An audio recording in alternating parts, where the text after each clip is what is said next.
Unfiltered.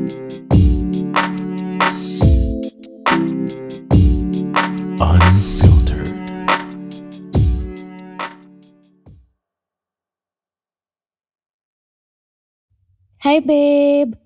Hmm, sorry, ngayon lang ako nakauwi Ang dami pa kasi namin tinapos sa paperworks eh. Alam mo, babe, sobrang sakit nga ng ulo ko kanina. Tsaka, sobrang gutom na gutom din ako. Feeling ko tuloy, mahihimatay na ako sa gutom. Pero alam mo, babe, buti na lang pagbaba ko rin sa building, bukas pa si kuya sa baba. Ano ka ba? Si kuya, yung nagtitinda ng mga tusok-tusok? Lah, uy, ano ka ba? Masarap kaya street foods. Tsaka nakakabusog din yun.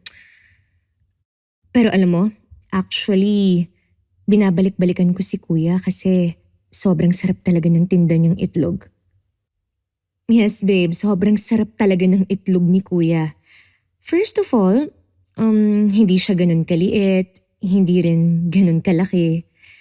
Tapos alam mo, pag sinusubo ko na yung itlog niya, sakto lang sa bibig ko, hindi ako nabubulunan. Tsaka, laging mainit-init yung itlog niya.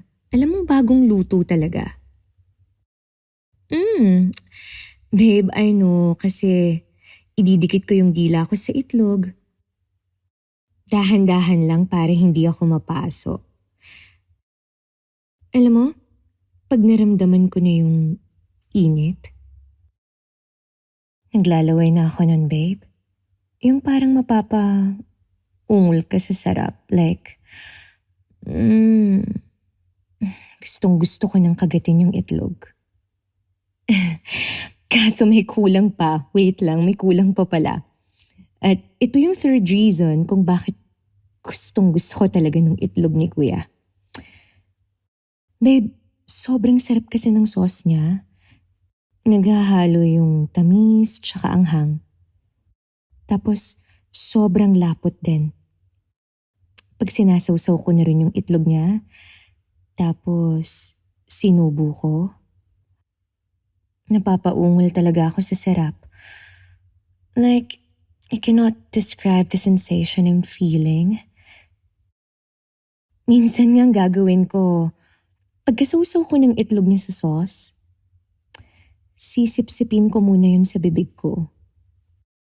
Para mas ramdam ko yung katas ng sauce. Tsaka ko lulunukin.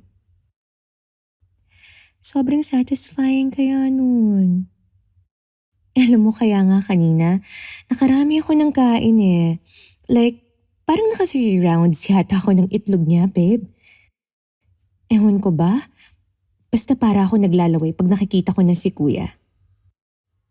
I mean, hindi ako sa kanya naglalaway dun sa itlog na tinda niya. Pero alam mo, kung ako yung tatanungin mo, kung meron man akong food na gugustuhin kong kainin at hindi ko pagsasawaang kainin every time I get hungry, then that's it. Yung mainit-init at bagong luto na itlog ni kuya. Napapartneran ko ng tamis anghang at malapot niyang sauce. Wait. Ha? Uy, ikaw ang dumi ng utak mo. Excuse me, walang bastos sa sinabi ko, uy. Gusto ko lang naman i-describe yung feeling ko kapag nakakakain ako ng itlog ni kuya. Babe, grabe ka na Oh, anong gusto mo? Dali na, ano nga gusto mo? Gusto mo? Itlog mo kainin ko? What? Babe naman pinapatawa mo ako Alam mo, tama na nga yan. Not today, please. Ayoko talaga, I swear. Tsaka, ang dami ko pang gagawin Ha? Na-tease ba kita? Sorry na. Wala naman akong intensyon na itis ka eh. Walang malas yung kunento ko sa'yo. Ay, ikaw talaga. Halika nga rito. Payakap nga ako, babe. Mm, Huwag ka nang magalit. Pagod talaga ako ngayon, babe. Tingnan mo yung boses ko. Very tired na.